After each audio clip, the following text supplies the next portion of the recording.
Klub KGB je včeraj v okviru jesenskega ciklusa pogovorov Družabno družboslovje, ki ga pripravlja Mladinski kulturni center Maribor, gostil Gregorja Viranta. Ta je prepričan, da bo z morebitno njegovo izvolitvijo Maribor ogromno pridobil. Načelno bi rekel, skladni regionalni razvoj.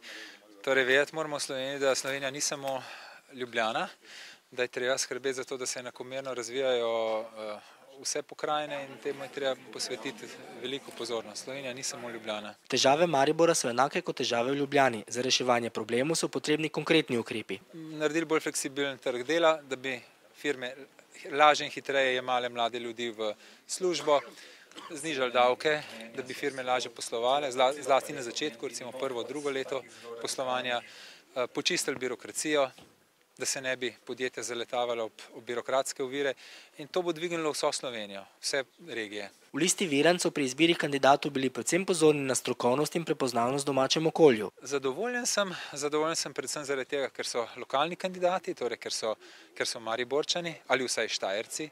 Recimo zelo močan naš kandidat je gospod Jani Soršak, tako da mislim, da ste lahko Mariborčani zadovoljni z izbiro.